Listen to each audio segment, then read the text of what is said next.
The jungle was still. No birds, no sound, just the thick dampness of air heavy with secrets. Then, through a curtain of vines, they appeared. Stone steps leading upward into the green. A pyramid, hidden, swallowed by time. The explorers froze. Before them stood a city no book had ever told them about. A world erased so cleanly it seemed impossible. And this was only one of many. Across the Americas, entire civilizations had risen, flourished, and then fallen into silence. Their traces remain in fragments. Massive mounds, colossal stone heads, cliffside cities, and myths of people who vanished without a trace. These were not small villages. Some rivaled the greatest cities of Europe.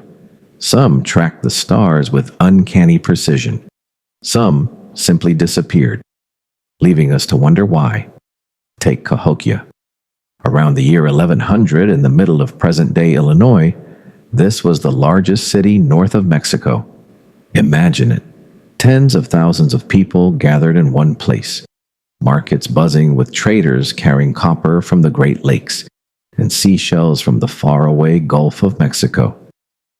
At its heart rose towering wooden temples built atop massive earth mounds, their tops reaching toward the sky. This was a city larger than medieval Paris, alive with culture and ceremony. And yet, by the time Europeans crossed the ocean, Cahokia was gone. Empty fields stood where families once lived, where children once played, where priests once prayed. By the 19th century, when settlers saw the mounds that still dotted the land, they refused to believe Native Americans had built them.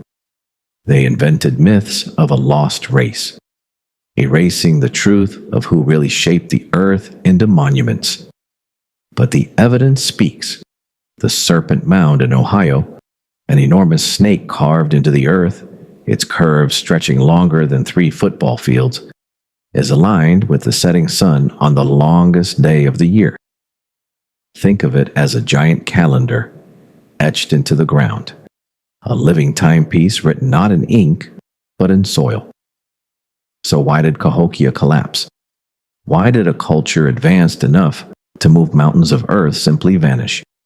Was it drought, famine, conflict, or something deeper, something we have yet to uncover? That question lingers, unanswered, like an echo in the silence of their abandoned city. And Cahokia is not alone.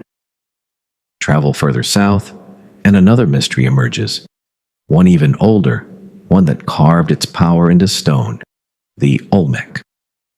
Long before the Maya or the Aztecs, around 1,500 years before the birth of Christ, the Olmec ruled the land that is now Mexico.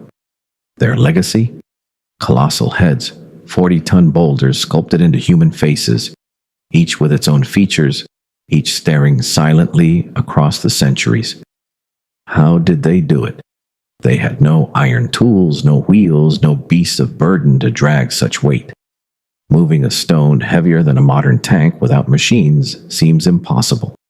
And yet they did it, again and again. The Olmec gave birth to writing, to complex calendars, to a culture so advanced that later civilizations borrowed from it. They are called the mother culture of Mesoamerica. But who taught them? Where did their knowledge come from? That, too, is a riddle buried in the earth. Move north once more into the cliffs of Colorado and New Mexico, and you find cities clinging to stone walls, the Ancestral Puebloans.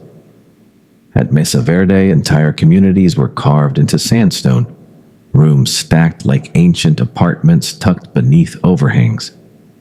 At Chaco Canyon, great houses stood aligned with the sun and stars, their walls designed to track the heavens. At one site, the sun dagger marks the solstices with beams of light, a calendar of light and shadow carved into stone. And then around the year 1300, they left. Families packed their belongings, fires went cold, and the cities were abandoned. Some say it was decades of drought. Others believe conflict or spiritual change drove them away. But to stand in the silence of those stone homes is to feel the weight of absence. Whole communities walked away from lives they had built for centuries. Why? We still do not know. Further south still, the Maya built one of the most dazzling civilizations the world has ever seen. Their pyramids soared higher than Europe's cathedrals. Their astronomers mapped the stars with such precision they could predict eclipses centuries in advance. Their scribes filled books with hieroglyphs that recorded their history and myths. And then suddenly, their great cities fell quiet. Around the year 900, the jungle swallowed their temples. Stone by stone, the rain and roots took back what had been built. For centuries, Europeans never knew the Maya had existed, until explorers hacked through vines and stumbled upon forgotten temples rising out of the green. Why did the Maya collapse? Was it drought, war, political chaos? Archaeologists debate it still. But here's what we do know.